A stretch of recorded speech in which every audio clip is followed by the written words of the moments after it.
If you're somebody who works a normal 9 to 5, and you wake up 7 8 a.m., you go to work, you're gone all day, you come home in the evening, and that's when the majority of your power usage is in that evening time. You are a great candidate, and it's almost a non-negotiable that you need a battery.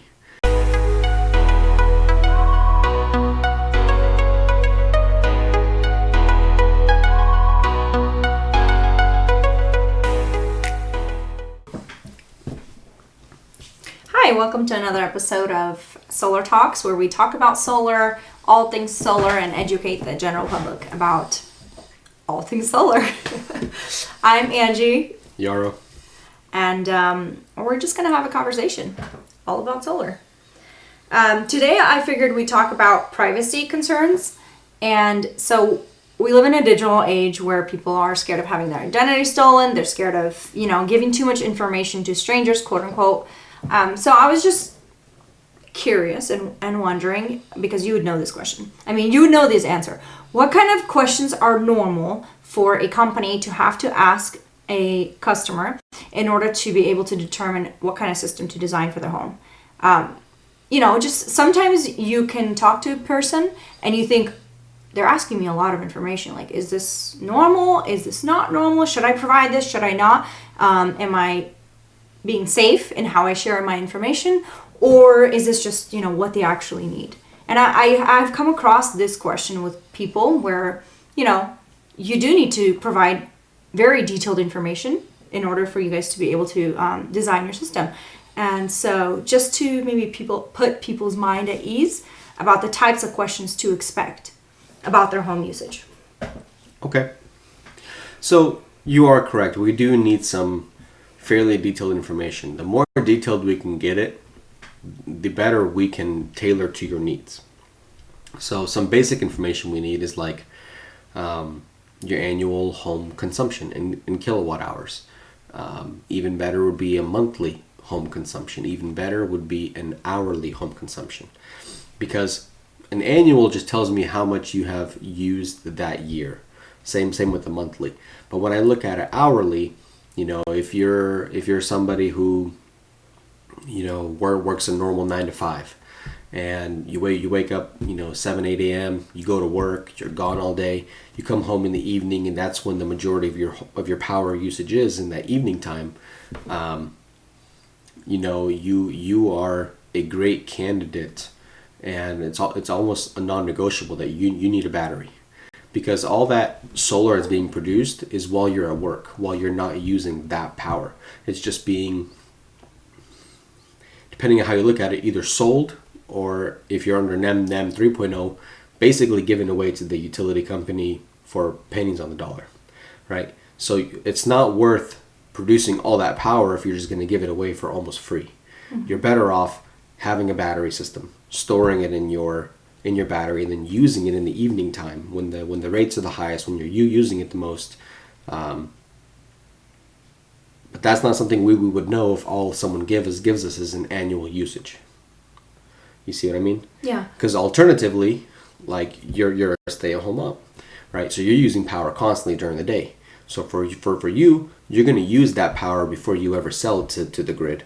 Therefore, a battery is not as important to you in terms of savings. You still want a battery for those off-grid scenarios where the power goes out, or things like that. But it's not completely necessary for the cost-saving aspect of the solar. So practically, what would a person provide? Are they giving you PG&E statements? Where are they having to get this information? There's a couple different ways. PG&E has a very good way of providing that information that we need right up from their portal. What it does is it downloads a Excel file for us. I believe it's there's a 15-minute version, there's an hour version.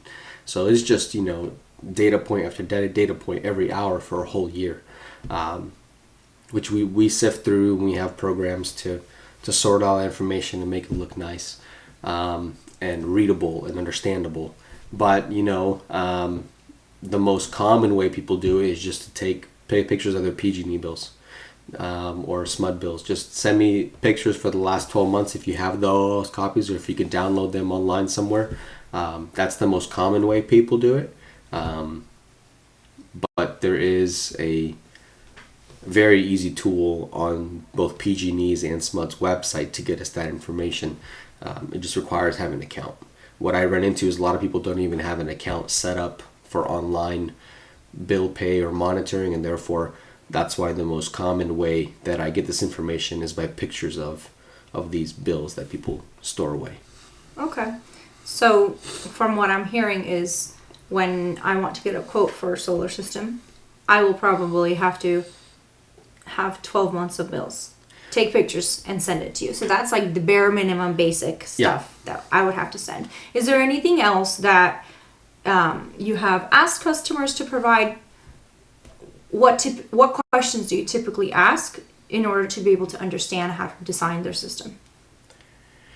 Well, we ask what kind of appliances you have.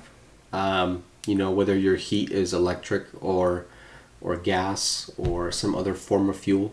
That really tells us whether, during the winter time, if you're using electric for heat, your bills are going to be much higher. Whereas if you're using gas, you're going to have very, very little electric bills. Another question is, do you use gas or electric for your cooktop or your oven or your laundry machine? It makes a very, those kind of large appliances make a heavy, heavy impact on how much you actually use and what time of the year and how often or what time of the day you use those appliances. And so like for example, let's say you're a 9 to 5er and you come home and that's when you cook. How would I say this? I would not recommend putting the panels on the east side of your house, because the east side of your house is going to get the most sunshine in the morning. So you're going to get a lot of solar production in the morning, but then it's going to drop off in the afternoon. That doesn't help you any.